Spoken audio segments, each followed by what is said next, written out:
Hello there, and welcome to A Film a Day with me, Jordan Woodley.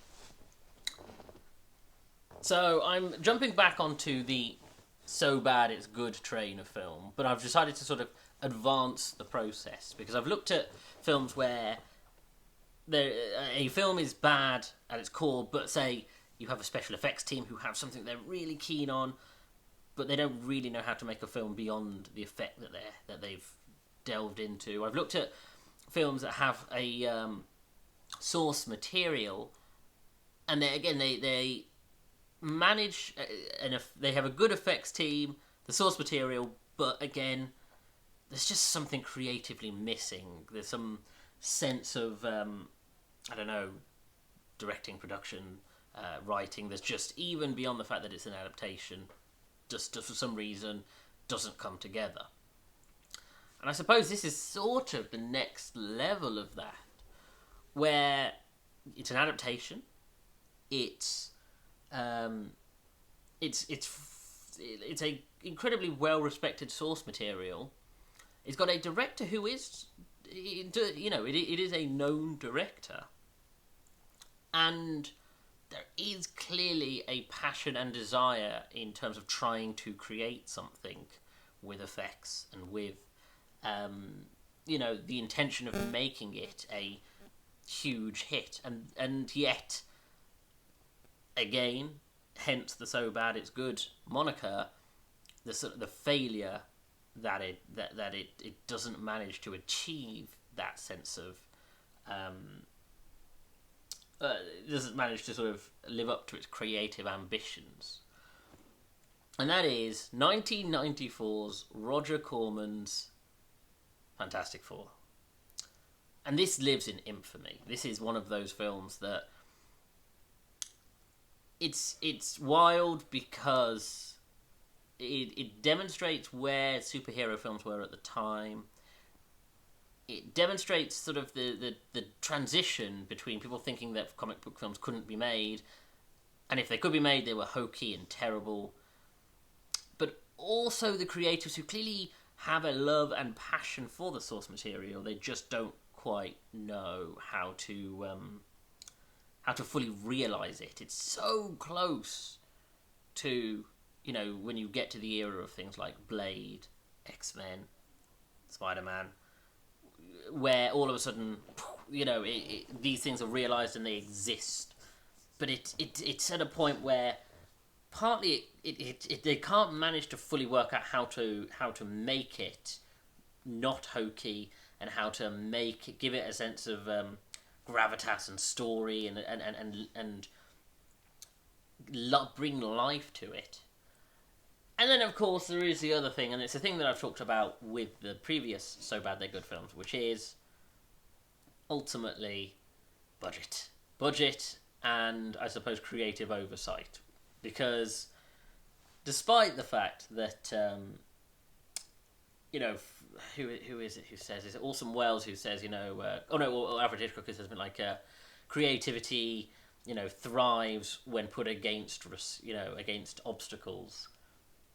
There's only so many obstacles you can put up before something just cannot really live. It just cannot survive. It cannot be, fully created, because I don't know. It's a strange one, because so Roger Corman's Fantastic Four is a straight adaptation of the origin of the Fantastic Four, where it ties in, Reed Richards, Sue Storm, Johnny Storm, Ben Grimm go to space, get hit by rays, develop powers. Ben Grimm becomes the Thing and is horrified by the monster he becomes. And then on top of that, you've got Victor Von Doom, who is a old friend of Reed Richards, and because of their friendship and a tragedy, he has a certain long-lasting animosity. And then they even introduce things like the jeweler, and a sort of interpretation, although this veers away a little bit from the comic books, but an adaptation of sort of the mole man and the mole people and that side of the story. And the funny thing about Roger Corman's Fantastic Four, and it's almost heartbreaking, is that it is almost the best, most dedicated, most like truthful adaptation of the Fantastic Four story to date. Because I don't dislike the 2004 Fantastic Four film by any stretch. I don't think it's a particularly good film, but I respect it trying to, it's not an unwatchable film. It's just a bit, it ages poorly, and it's rather basic. It's not a particularly interesting adaptation of the story, and just it becomes more and more as we go further into the MCU, as we develop all these great laws and greater sense of scale where it comes to superhero storytelling.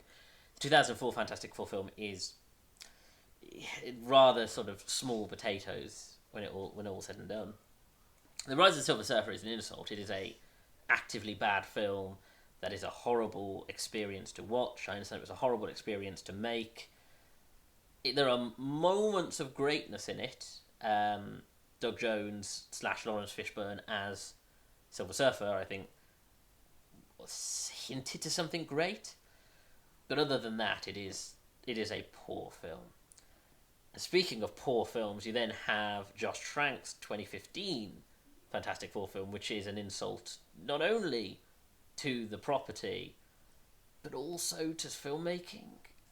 And it's a slightly mean-spirited thing to say, because it is not without merit and creative vision.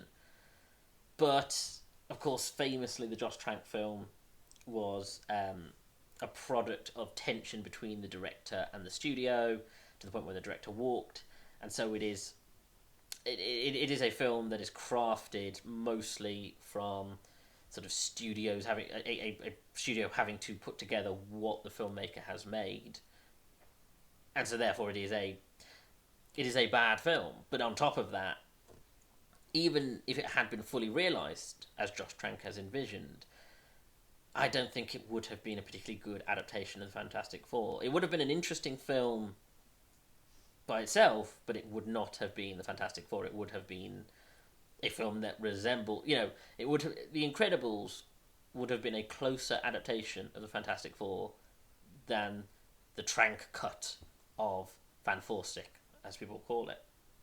But the point is, going back to Roger Corman, is the fact that Roger Corman's vision is the most honest and the most dedicated to actually trying to tell the story of the Fantastic Four and create a version of the characters that audiences recognise from the comics. You get Reed Richards, who is a top-level genius, but sometimes loses vision of and track of individual people and, humanity over science sometimes. You have the tragedy of Ben Grimm. You have the sort of the humanity of Sue Storm essentially trying to sort of save her friends and loved ones. And then you have Johnny, who's sort of the wild card, who brings a sense of joy, but also quite a free-spirited nature. And I genuinely think that it's there in the DNA of the Roger Corman film. I think there are moments, particularly moments, for instance, with Ben Grimm, where they are trying to portray the tragedy of this noble, handsome, dedicated, brilliant engineer / astronaut, and the fact that he's turned into this monster, and is shunned by humanity, and yet is one of the most human people that you would meet. It's a shame, because I genuinely think this version might be one of the ones that does it the best, because you genuinely feel the agony of this guy and the pain and the sense of loss that he goes through. And there are moments in this film where you can tell that the actors are desperately trying, and they genuinely believe they're in a good film and not a tax write-off or a studio's desire to hold on to an IP being the reason for making a film, which is what it ultimately was. And so they, going in, some of the actors genuinely are trying their best to give a great performance. and then it's mixed in with just poor effects and bad studio setting and actors who are going a bit ham and melodramatic, particularly the Doctor Doom, who, yes, he goes full Shakespeare in the Park type levels of melodrama and overacting. You know, true scenery chewing at its best. But it's a shame because I think it's one of those films where you can get the glimpses where you can see that this film could have been, you know, in a different time and a different, you know, with a better studio and a better budget, this film could have been fully realised as, you know, a very good film, you know, a very good Roger Corman film, but it's just the cards did not line up at that particular point. And unfortunately, the other aspects, and of course, and it ties into the hokiness, is that there are moments where it's incredibly boring, like agonisingly boring. I think the setup, the relationship between Reed and Victor, that stuff actually I was really into. When it gets to the early point when they're all trying to set up the mission, it's interesting. There are hokey things like the fact that Sue and Johnny, I'm not entirely sure what their ages are supposed to be, but they're clearly like 18, 19, with no sort of astronaut or any kind of flight experience, and have no real reason to go on the journey, but because of a promise made. And that's very hokey. But up to that point, I was genuinely interested in some of the stuff and some of the character work, and but then there are just stretches, the stuff where it leads into the flight, and the effect, and again the effects are terrible, so it's hard to sort of get over that. And then when their powers are starting to manifest, and of course they look bad. You know, you have things like the fact that Reed reaches to catch Sue, and because they can't do the long arm effect, they just show his hand to indicate, oh, he's reached this distance. You know, and the fact that Johnny Storm is supposed to be fully on fire, and yet for 90% of the film he either breathes fire or has fire come from his hands, and only at the end does he fully burst into flame, and again, terrible effect.